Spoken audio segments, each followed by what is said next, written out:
We'll now be taking questions from the media. We will be joined, of course, again, our guest right here on stage. And to give our press the opportunity to take questions, I will give now the floor to our PR man. A round of applause again for Chuck Gomez. Hello! Congratulations! Congratulations! Happy 60th anniversary, White Castle Whisky, and congratulations, Ria. Ma'am Olive, Aaron, Brandon, thank you very much. I'm opening the floor to is Daniel Krishna, Miss Daniel Krishna of ABS-CBN. She has to run to another project, so I'm giving you the first question from TV Patrol. Alright. Hi, Ria. Congratulations! Grabe, girl. Well, congratulations, first of all. And I think the question would be, how does it feel? Calendar girl ka na din ngayon.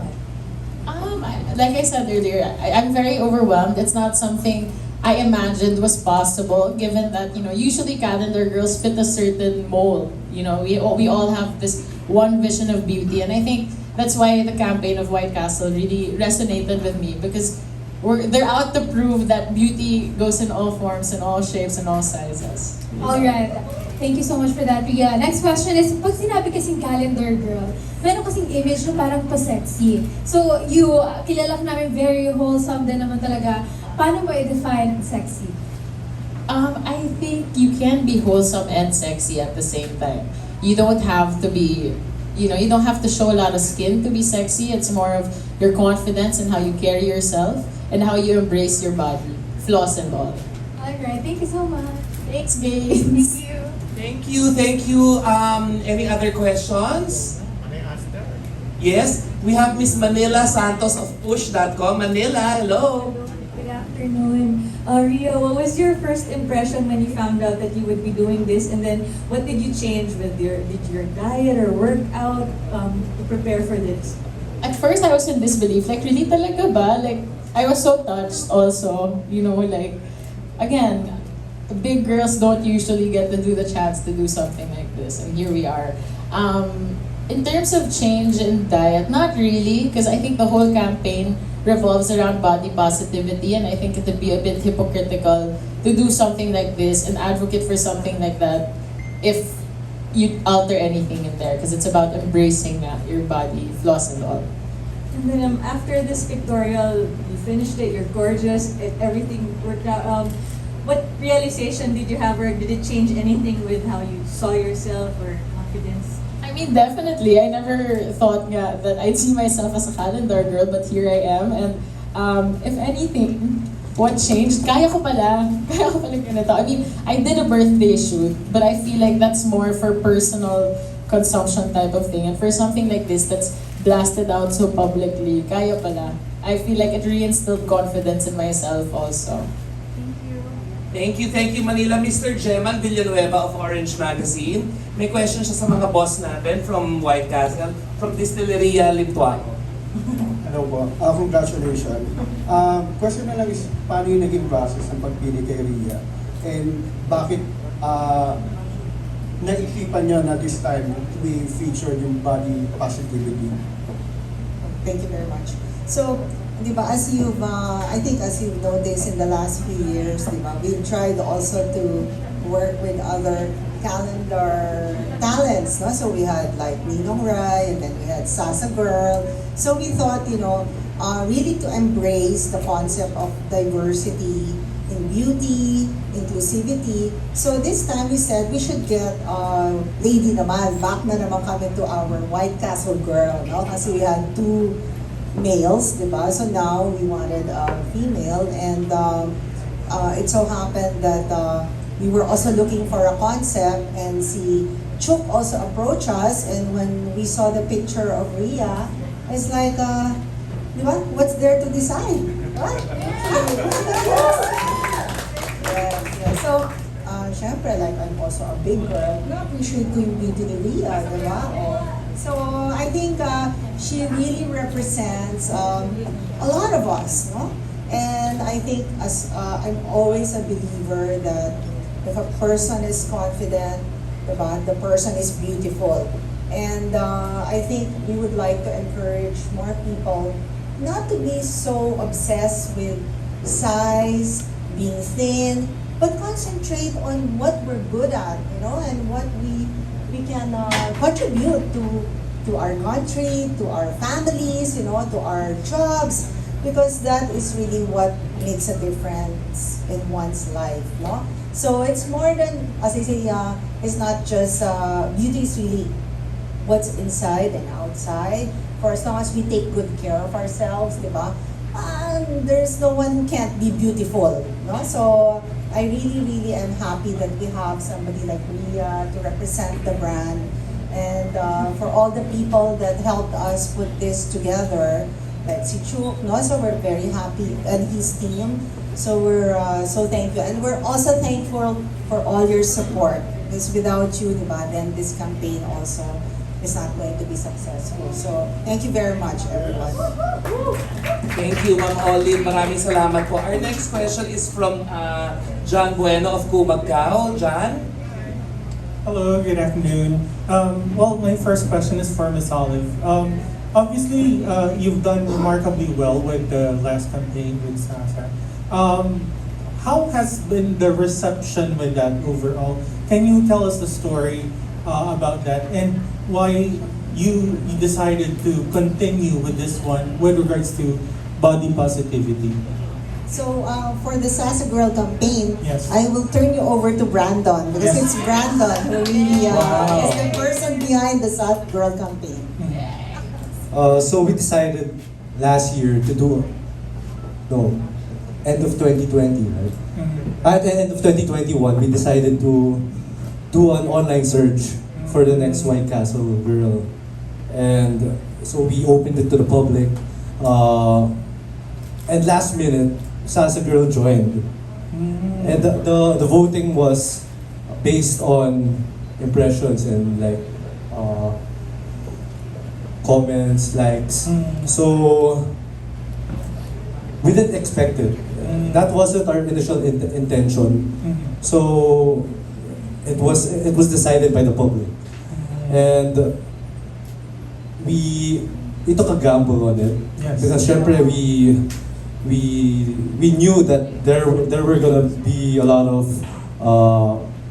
negative reactions from like the older generation, for us to pick that we picked someone like Sasa. So yeah, it was a gamble, but it was worth it because we got a lot of positive feedback from people, and a lot of people supported us with our decision. Has there been like conscious effort in your part, marketing-wise, to have current issues relating to the youth of today to be involved in like your campaigns, to have them be in touch with what you're trying to say? I'll just add to it. Yeah, so I think during the pandemic, medyo nag-change na yung ano namin, yung mga insights namin, and like how we want to run our campaigns. Because sexy will always be there. Yes. There are a lot of other calendars. But for us kasi, during the pandemic, we thought, nag-change yung pananaw namin. And we thought, what's more important is, you know, for people to be happy, because you know it was really a downtime. No? So we started actually with Ninong Ride because we wanted to feature someone who persevered through the pandemic and made people happy with the content that he created. The following year, when we got Sasa Girl, the intention was really because like parang we saw nga that the reception was so good, and that people really embraced this kind of change. Actually, meron ng konting body positivity kay Ninong Rai. He's a hefty guy, di ba? Same kami. So, like, what we wanted to do was be truly inclusive. So what's truly inclusive is really to open it to everyone. So we opened our White Castle search to everyone on the internet. And it was fun for them then. They would, you know, do their own photo shoots, do their own edits, put them up on our Facebook. And we saw that parang people really had fun with it. And then si Sasa Girl joined, and we know Sasa Girl from TikTok. Marami na napapasaya yung content niya because it's always funny. So like we said, parang initially, syempre may apprehension. We know na magkaka-bashers. Yes. Pero sabi namin, it's about time, di ba? Parang, you know, if we don't do it now, like eventually someone will run it. So let's take a gamble on it na. Because syempre kami naman nag-decide, we're part of the company, we're owners, we can like parang we can make these quick decisions. We decided last minute actually, for us it was a really good decision looking back. Kahit may mga bashers, we opened a totally new market for ourselves. So this year, we saw that because of the Sasa Girl calendar, more people were talking about it. And we said, let's use our calendar now as really like a platform to raise certain issues. And like, because we wanted to go back to women naman, this is one of the issues that really plagues women. Like, yung body dysmorphia, those kinds of things. So, yeah, when RIA was presented to us, we saw it as a really golden opportunity to bring this issue to light. And hopefully, people accept it as well as they have the last few calendars we did too. Alright, congratulations. Well, my last question is for Rhea. And first of all, congratulations, dear. I'm very, very happy. Actually, just seeing you earlier this morning, sabi ko, wow, she's it. She's really the perfect, personification of like sexy for whatever reason. Now, Rhea, has 2022 been like exactly your year? Kasi hindi naman sa pagmamayabang. Your businesses have been flourishing, your production company also, and love life-wise, medyo maganda ang nilalakad ng career mo din. What's next for Rhea this 2023? I mean, you know me naman, thank you first of all, but you know me naman, I kind of just take what's given to me. And 2022 was really like a mix of everything. It was good, it was bad, it had its highs and lows, but the highs were really high. And I'm very grateful for the year that was. But yeah, like you said, there's still so much to look forward to this year. Yeah. Like a lot. And I'm very excited. And this is a great way to start my year with a bang.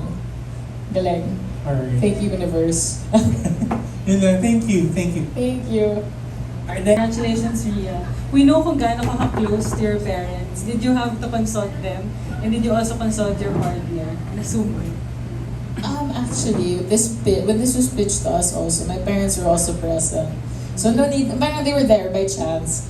Generally naman kasi they're very supportive and they kind of just let me do what I think I should be doing. Yung parang hinahayaan na nila ako to decide. So everybody's just been supportive. There were no like qualms or there was no discussion anymore. It was like, okay, good luck, congratulations. Ganun lang. And does this mean you're ready to take on more mature roles then in terms of your acting? Well, I feel like I'm 30, so I should be. Ideally naman. I think that's really, I mean, if it comes to me, then game. But if it doesn't, then no need naman. Like I said, this is just showing that you can be wholesome and sexy at the same time. Thank you. Thank you, Kate. Hi, Rhea. First, congratulations, no? Talagang ginulat mo kami na... Ako na nagulat din po ako. Huwag po kayo mag-alala. Pero, follow up ko na lang doon sa tanong ni Kate kasi parang hindi mo nasagot na what's your boyfriend's reaction ba? The new chapter of your life. Press con siya mamaya siya na lang tanongin niya. Char, supportive naman po. He's been very supportive throughout this whole thing. So walang issue na ngayon ay syempre calendar girl ka, marami nang magpapantasya sa'yo. Wow! Wow! I think more than being fantasized about naman, the whole point of this calendar again is to advocate for issues at hand. And right now, body dysmorphia is such a thing with social media. And I think like if that's the message we're getting across, okay na ka dun. And does this mean ba, Rhea, na you're going sexy na rin movie-wise? Yung sa pagtanggap mo ng mga projects, like, may expect na ba naming mag-Viva Max ka na rin? I'm signed with Star Magic po. I'm Star Magic po. No naman po, again, like I said earlier, if the role comes and it's something that's parang that excites me or something that keeps me curious as an actress, then maybe. But if it doesn't, and then not necessarily. And last question ko na lang, since parang late bloomer ka, Ria, sabi mo nga you're 30 na, tapos ngayon palang dumarating sa yung mga ganitong opportunities, ibig bang sabihin, parang mas focus ka pa rin sa career ngayon, or you're ready na for another, or settling down this year, kung sakasakali? Parang wait lang, things are still going so well in my career. There's a lot of things that are gonna come out this year. I have a lot of things to look forward to. If that's what the universe will allow for me, sige. Pero right now, I'm enjoying how my career is going. And I think my timeline just goes to show na you don't have to stick to a certain timeline that people dictate or people say you should have. Like, just because I'm 30 and it's only now I'm having these opportunities, it doesn't mean that other people can't also. You know, like, if it happened for me now, it can happen for anybody also. Thank you, Ria. Thank you. Thank you, Janice. And questions? Yes, Miss Tessa Mauricio Ariola, the lifestyle editor of Manila Times. You were together in Cannes, in Paris, right? Were you she's together? my mom, not Okay, me. I'm sorry. Tessa, But she did send us chicharron for Christmas. Thank you for that. Miss Tessa, Ria, congratulations. I'm sorry, all the way here. But, you know, you said you are using this platform, you know, to encourage body positivity. And alam naman natin in showbiz, no, it's the environment. Lahat ng tao, laging nagpapapayat, everybody's on a perpetual diet, and they're always into their looks. But you carried yourself wonderfully in the industry. I mean, you know, your work shows it. People know you, people admire you. How did you, you know, like, how do you parang sort of ignore the pressure that I have to be a certain waistline or I have to be a certain sort of look? I'd be lying if I said that I'm unaffected by all of that, you know? I'm human naman. I do feel that once in a while. But I think it's a matter of recalibrating my mindset na, kunwari, I work out. I don't work out because I hate my body, but rather I want to take care of it and because I love it. And I think that made all the difference for me. Because before, I also used to have dysmorphia and sometimes it still hits me. But now it's just a lot more looking towards it as a positive thing rather than being like dreading working out because I hate my body type of thing. And yeah, like I said, it makes all the difference. And I think nga it's a matter of turning off all the noise because it should only be the opinions of people that matter to you that should affect you. So yun lang naman. I mean, for this one, I'm already counting on negative comments then, diba? Lahat naman may ganon. I'm already mentally prepared for that. I like really psych myself because this is such a good, I mean, if you weigh things out like this, of course you'll see, okay, what could go wrong? And I'm an overthinker like that. And I already thought, na yeah, for sure, people will have a lot of things to say. But should that stop me from talking about my advocacy and bringing it out there? No naman, diba? So yun naman. That's a wonderful answer. Thank you. And second question now, I just want to know which part of your body is your favorite? My eyes. Your eyes. Mine is the head. I like physically. Physically, yeah. I think my butt. Okay. Diba? Oh, wow. That's the only thing I got going for me, Char. No, but you do look great, and everybody's very happy that you are this year's calendar girl for White Castle. So congratulations, and congratulations to the Limpia family as well. okay, our next question is Chacha from PTV4. Hi, Chacha, and then we have a question from Dina Chan and Mr. Noli Nicasio. Chacha? Oh yes, good afternoon. So I have a question for Miss Ria. So ano po yung sa tingin ninyo yung lamang or kaibahan ninyo dun sa mga previous calendar girls ng White Castle? I think we all have our strengths. Not to say may lamang ako or anything. Wala akong lamang. If anything, what my asset would be is that it's the body positivity that I'm advocating for. Yun lang naman. And what's your, since yung,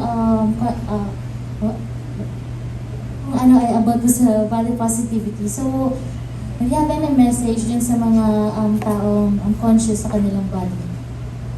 I mean, it's understandable. It's valid to be conscious about your body. And yeah, like I said earlier, just recalibrate it. You know, love your body instead of hating it. Because if you start loving it, and then good things will follow. All good things come with love. So I think that's the only way that you'll really be able to fully embrace yourself. I know it's easier said than done, no? Pero I think it's really just looking at the things that are good about yourself. Then, yes. Thanks. Thank you, Chacha. We have a question from Dina Chan from Business Mirror. I'd like to ask Ms. Lipeao, how has the White Castle market changed throughout the years? Oh well, since it's an old brand, it's a 60-year-old brand, of course we have to keep marketing to the younger generation because we don't want to have 60, we have to be relevant to the market.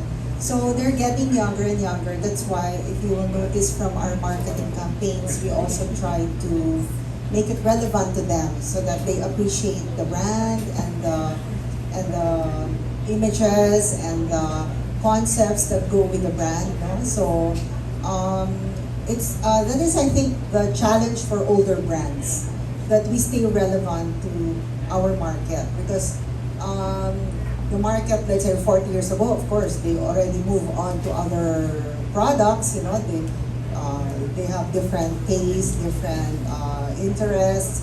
So we know our market and we try to be relevant to that particular market segment that we're targeting.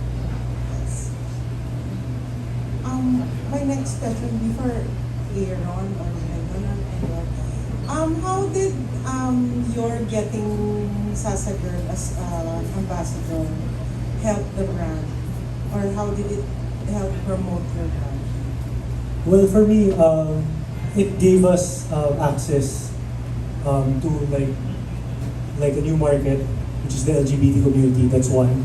The second one was it strengthened our social media assets because most of our followers now are netizens, mga taong internet, as we say. And that's really like a market, like an area where we struggled previously as an old brand. Diba? Of course, lagi naman yung problem ng White Castle for the past how many years was hindi na siya iniinom ng younger people because yan yung iniinom ng tatay ko, ng lolo ko. Diba? So, we wanted to not really rebrand, we kept the name, pero we wanted it to appeal to a younger generation. So if you go to our Facebook page, medyo meme product siya. We do a lot of memes, like we do a lot of, current issues. Kailangan mabilis ka right now with social media. And si Sasa Girl was very instrumental then in giving us content that was relevant. So, if it was success, yung sales show us that it was. We had increased sales this year than previously. So, like I guess mali yung mga bashers na nagsabi na malulugi kami because we did that. So yeah, I think those are the two things: the new market, the LGBT community, and that we were able to strengthen our internet assets. Yeah.